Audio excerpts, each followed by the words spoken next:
Hello and welcome back to English Today. And this is DVD 7 and the third DVD in your elementary level. And in this DVD you will see another 2 episodes of our story, That's Life, followed by our special TV programs. In the cinema program, they will be talking about the Sundance Film Festival, followed by a debate about e-learning. Then, in the grammar section, we will study more about adjectives, in particular the comparatives and the superlatives. So,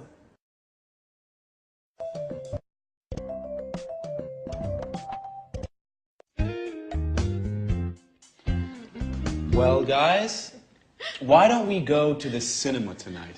That's a great idea. What's on? Well, there's the new film with Schwarzenegger. That should be good. You're joking, right? No, I'm not. What would you suggest? How about going to the disco? The disco.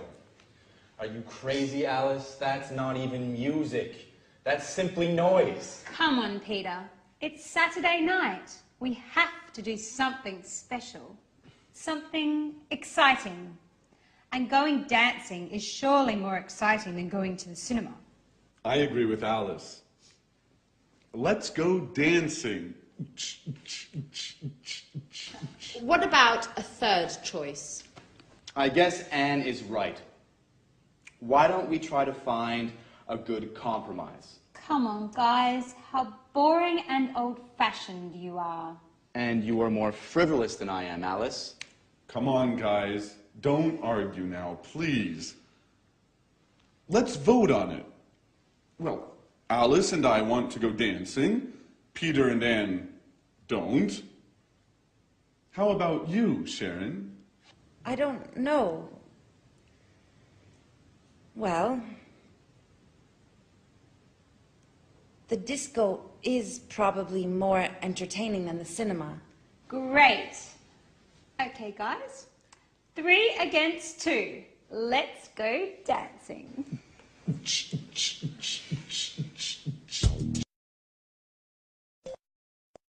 hello and welcome back to English Today for some more English.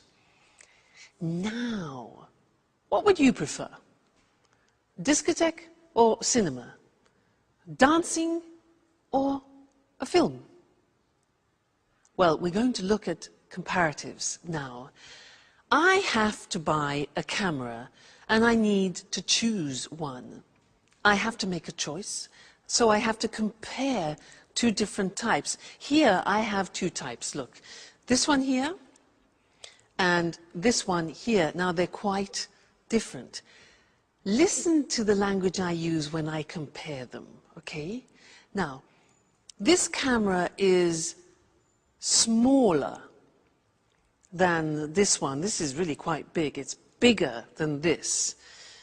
And it's also heavier, this camera, than this one. This is a light camera, so it's lighter than this model. Now this model looks more sophisticated and probably more artistic than this one. Whereas this one looks more practical, but maybe less complicated. What do you think? What else? Well, this is definitely more expensive than this one. This is probably cheaper, I think, because this has a big lens as well. So, I'm not sure. What do you think? I like the idea of a more sophisticated camera, but I think it's more expensive, so I think I'll have to go for the cheaper one, which is the digital one. I think I'll choose this. All right? Good. Now, let's go and have a look at the language and see how we formulate comparatives in English. All right? If you have a 1-syllable word, you remember 1-syllable words like cheap, small, hot, high, then to make the comparative, it's easy. We add ER to to the adjective. So cheap becomes cheaper. Small becomes smaller. Hot becomes hotter. Notice we double the T.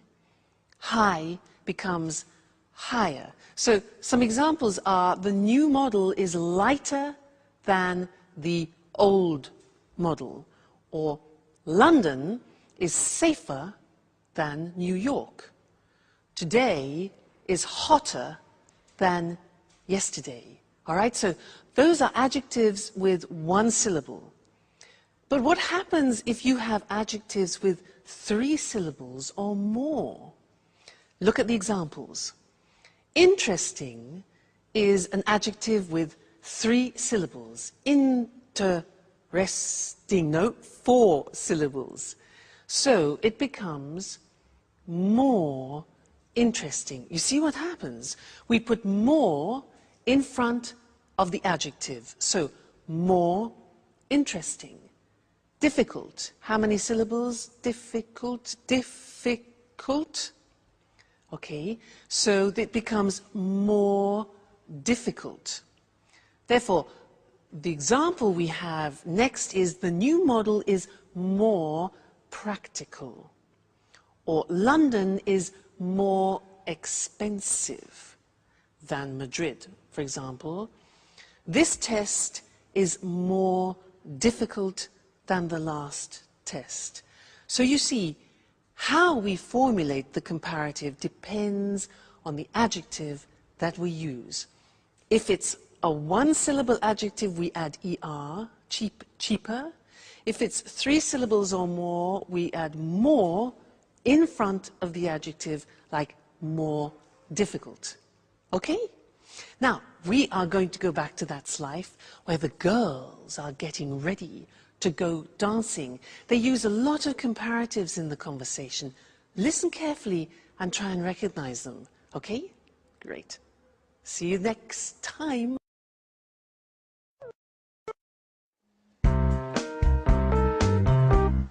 Here's my party hat. How do you like it? You look great. I envy you. Hats really suit you. Well, I envy your room, Anne. But with all this traffic, how do you sleep? Oh, I'm used to it. Which disco are we going to? Paradise. It's a new disco on King's Road. It's very nice. Did Tom and you go there together? Yes, we went last Saturday. We spent a nice night together. Maybe I asked the wrong question. You don't like Tom, do you? He's boring. Very boring. Besides, he's an Aries and he talks too much. Last night, for example, he showed me all the pictures of his holiday in the Alps. He talked for an hour about the mountains. But I hate the mountains. Why do you say that? The mountains are beautiful and spectacular. I prefer the beach. It's more relaxing and entertaining. Oh, I don't know. I think the beach is more boring than the mountains. Why do you say that? Well, think about it. Lying on the beach every day, it's much more interesting to be walking in the countryside. Yes. But it's usually colder in the mountains. I think the beach is also more romantic. Girls, stop talking nonsense. How do I look? You look very pretty, Alice. Thanks, Sharon, but you look better than me. No, how can you say that? You're much more tan than I am. Yes, but you are in better shape. And me? How do I look? You are very pretty too, Anne. I'm sure I'm not nearly as beautiful as you. Come on, guys. Stop making stupid comparisons. Let's just say that we're all different. Hey, girls. Okay, are you ready? I need your advice. Which shirt is better according to you? The red one, it's much better than the blue one for a disco night. And you, Sharon? What do you think? Well, I think the red one is funnier, while the blue one is more professional. I prefer the blue one. So, girls, which shirt should I put on? I told you, the red one. With that one on, you'll look more macho. Yes, macho. That's the right word. Really? Macho? I like it. Okay, I'll put on the red shirt. Do you agree with Alice, Sharon, about being macho, I mean? Come on, Jack. It's late. The disco's waiting for us.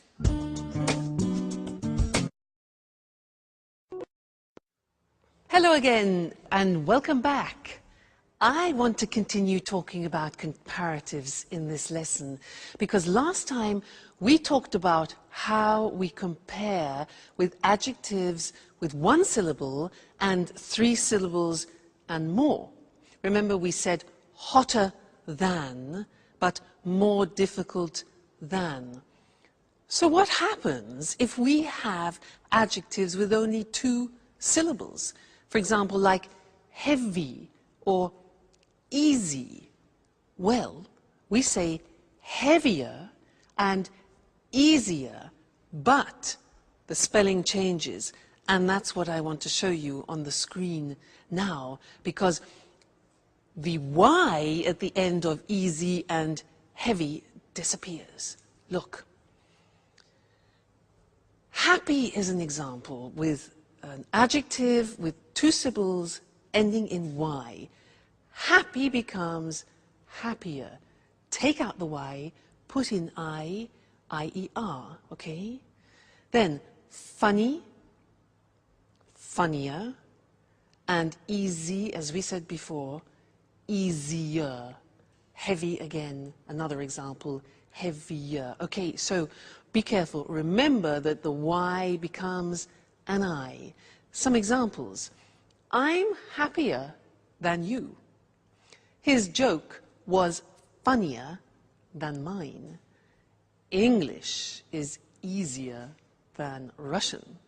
All right? So that's important to remember. But that's not all. There are some real exceptions, as always, in the English language, also in the comparative form. And that's what I want to look at with you now. It's very important. The question is, what is the comparative of good? The comparative is completely different. It's better. So you would say, this camera is better than that camera. All right, so good becomes better. What about bad? Again, it's completely different. Bad becomes worse. Today's weather is worse than yesterday's, okay? Bad, worse. And one more example, far, which means distance, far becomes further or even farther. Both possibilities, farther written F-A-R-T-H-E-R, as you can see on the screen. All right, so those are the big exceptions. Good becomes better. Bad becomes worse. Far becomes farther or further. You choose. Examples, walking is better than running. Today, the weather is worse than yesterday. And Southampton is further than Brighton. All right? So those are all the most important things that you need to know when you're comparing things. Don't forget the exceptions. They're very, very common and easy to forget. All right? Great. So I'll see you next lesson where no doubt you will be speaking English better. Okay? See you then.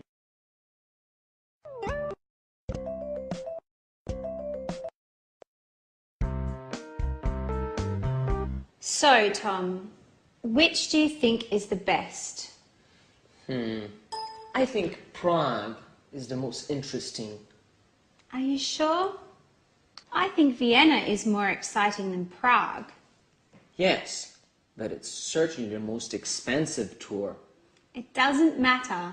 My father is going to pay for everything. And what about Madrid? I think it's probably the most exciting. Why do you say that? Well, the nightlife. I'm sure there are a lot of discos. That's true.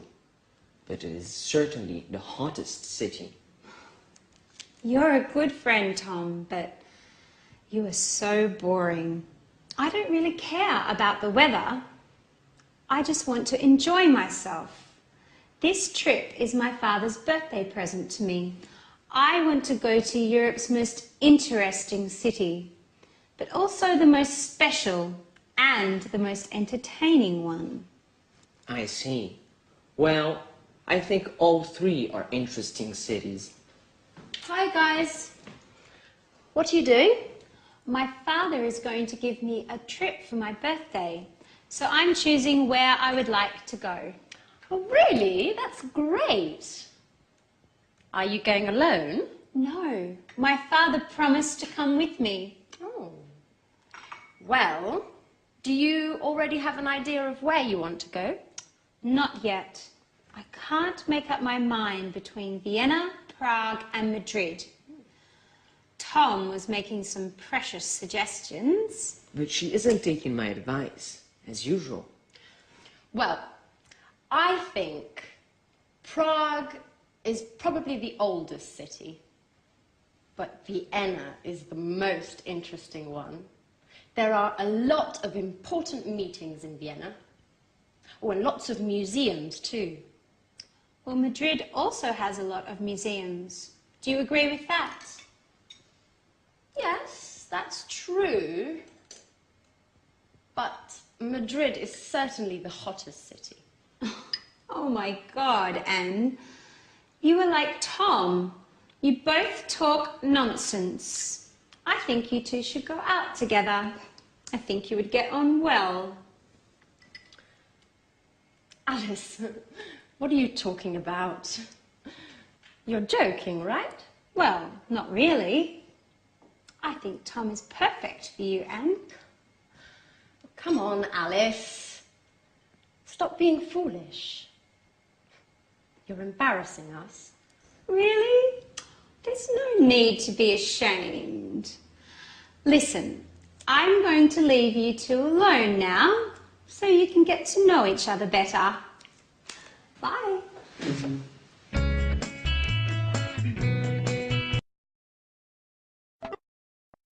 Hello again. Now that's an interesting couple. Tom, who is an obsessive museum goer, Anne, who is an obsessive cleaner. Put them together, and what have you got? The cleanest museum in the world. Now, the cleanest is an example of the grammar form of the superlative, and that's what I want to look at with you now.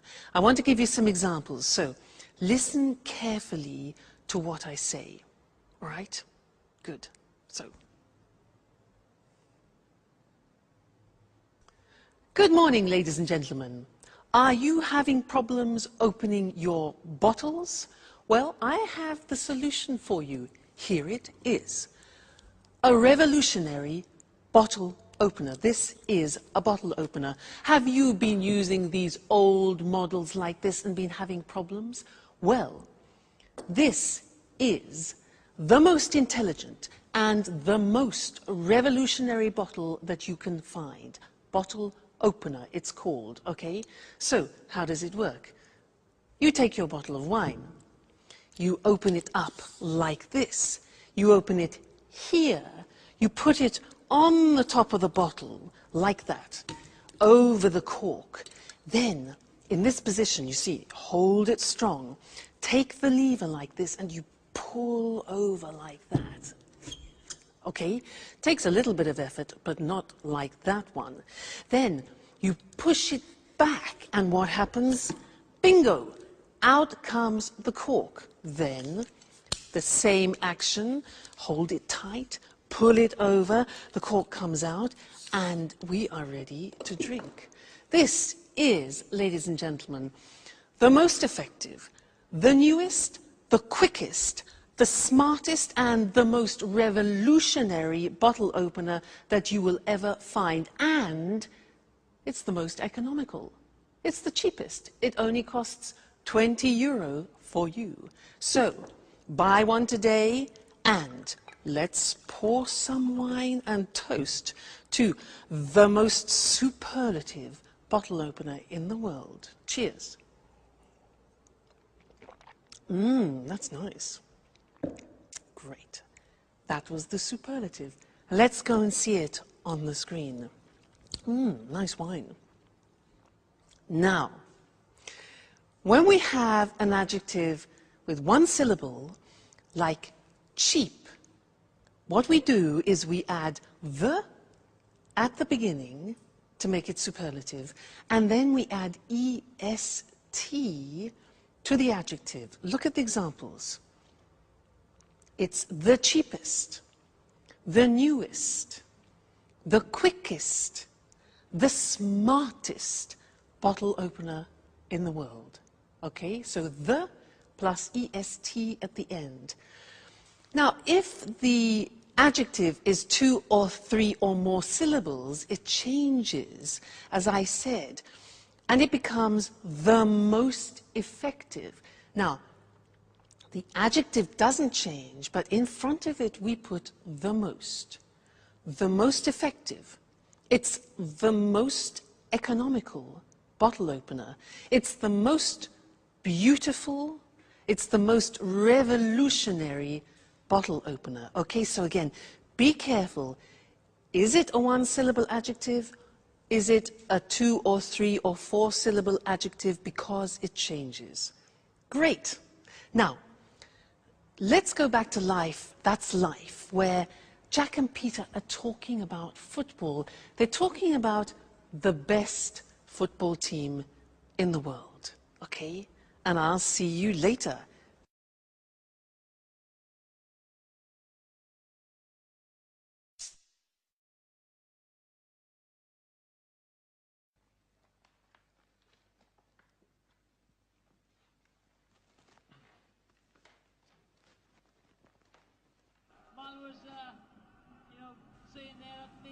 Hey, Peter. Did you see the match yesterday evening? Which match? Which match? Ajax versus Juventus. Those teams are boring. Excuse me. Excuse me. Ajax is the best football club in the world. I'm afraid I don't have a clue. I know that only music matters. Anyway, in your opinion, which is the best team? I don't know. I heard Arsenal is the best one of all time. They've got the most aggressive players, the most important coach, the toughest goalkeeper. Peter, you are so mistaken. Okay. What's so great about Ajax? Well, first of all, their defense is superb. It's much more intelligent than Arsenal's. No. Still. No. But you promised me. You're always busy. No, I don't want to go anymore. Anyway, thanks, Daddy. Thanks for your present. You are the worst father in the world. Don't worry, I'm going to have a great birthday all the same. Yes, with my friends. They do love me. Bye.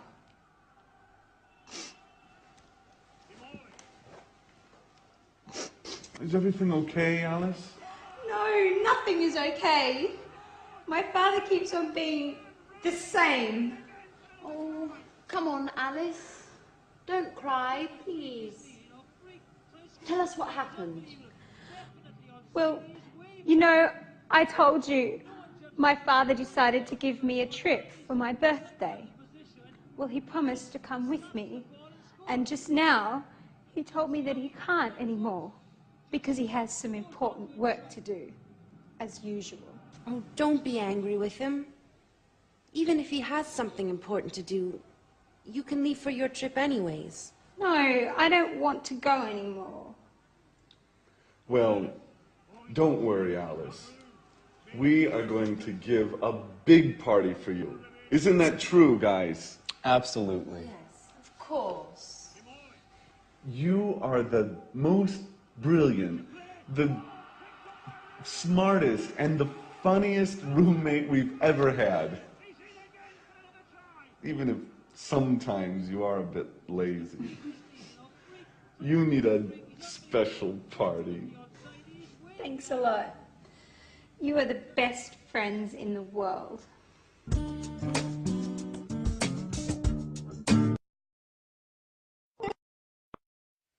Hello again.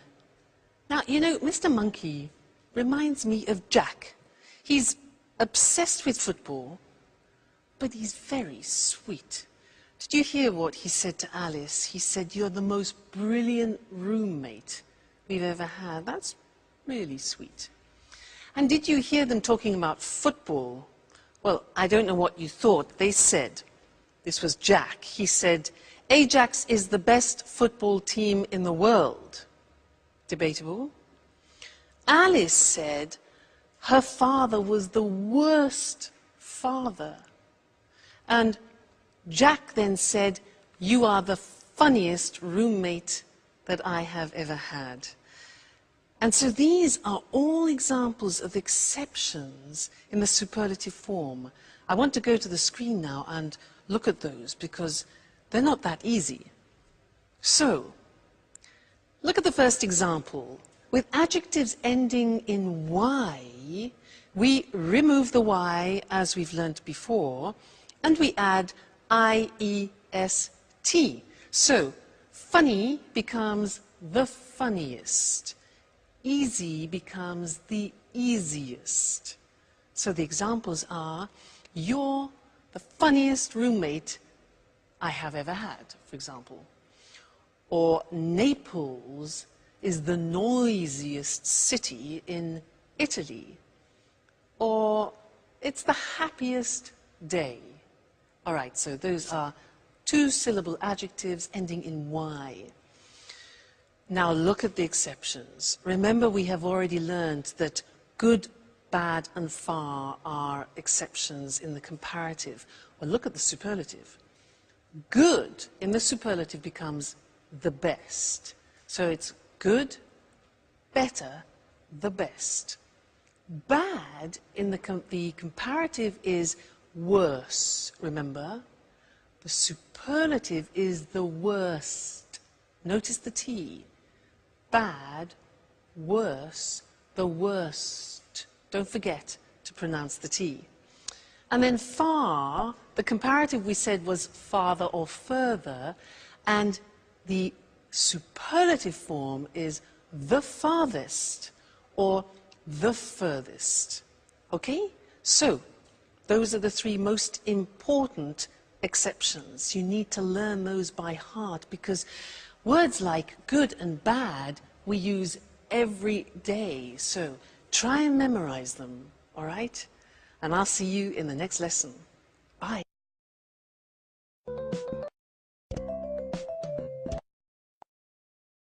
Good morning, good morning. Welcome to this week's edition of Talk Cinema. Here in the studio with me is Sanjeev Gupta, our cinema expert. Good morning, Sanjeev. Good morning. Well, Sanjeev, what are you talking about today? Today I want to talk about the Sundance Film Festival. Sounds interesting. I've heard of the Sundance Festival. What exactly is it? Well, to put it simply, Sundance is a festival for independent films and people interested in them. Okay. Can you explain what an independent film is? Independent films, sometimes they're called indies, are films that don't come from the major Hollywood studios. They're produced and financed by the directors themselves, and they're usually low-budget productions. But of course, this doesn't mean that they're appreciated less than normal commercial films. Of course, independent films can be very interesting, and often they deal with contemporary issues. Exactly. You can't compare independent films with Hollywood blockbusters. They're two completely different things. Well, Hollywood films are more spectacular. They're usually high-budget productions, and the money comes from the Hollywood studios, not from the directors. There's more money to spend, so they can feature famous stars. There's another important difference here. Hollywood movies are distributed throughout the world. That's how they make so much money at the box office. Right, Sanjeev? Right, Lucy. On the other hand, independent films generally win the praise of cinema critics, but make less money at the box office. OK, let's go back to the Sundance Film Festival. Well, this festival has nothing in common with the Oscars night in Los Angeles, but it is the most important film festival in the world for independent films. It's important because it promotes the work of many young directors. When did the festival start? Robert Redford organized the first festival 25 years ago. The festival takes its name from Sundance Kid, the character Robert Redford plays in the film Butch Cassidy and the Sundance Kid. Today, the Sundance is divided into two sections. The main section is called the American Competition and is for American films and documentaries. The second section is the World Cinema Competition. This is for all other films. You know, Sundance is great fun. In addition to the films, there are parties and concerts and also special meetings for film students. Well, the Sundance Festival sounds fun. It's smaller and younger than other film festivals. There aren't lots of Hollywood stars. The awards aren't as prestigious as the Oscars. But it's an important festival. Right, Sanjeev? Right, and don't forget, it's great fun. OK, thank you, Sanjeev. And goodbye. Goodbye. Goodbye, and see you next week for another edition of Talk. So, the Sundance Festival takes its name from the Sundance Kid, the character that Robert Redford plays. A character is a person in a film. And we say that an actor plays a character. And let's have a look at some of the vocabulary and expressions we use to talk about films. There are independent films and Hollywood blockbusters. First of all, what is an independent film? It's a low-budget production that is not produced or financed by a major Hollywood studio. Major means big and important. A low-budget production is a film made with little money. And what's a Hollywood blockbuster? It's a high-budget production that is produced and financed by a major Hollywood studio. A high-budget production is a film made with lots of money. To produce a film means to make a film, and to finance a film means to find the money to make a film. We say a film is produced by and financed by someone. So, an independent film is usually produced and financed by the director of the film. The director is the person responsible for making a film. He or she directs the actors and decides how to tell the story of the film. Independent films are sometimes called indies, which comes from the word independent. Because Hollywood blockbusters are high-budget productions, they can feature famous stars. Famous stars are famous actors. So, if a film features famous stars, it means that famous actors and actresses are in the film. Pretty Woman features Julia Roberts and Richard Gere. We say Hollywood blockbusters are commercial films. This means they are easy to watch and easy to sell. They're made with the purpose of making money. All right, cinema lovers, that's it for now. Bye, and see you.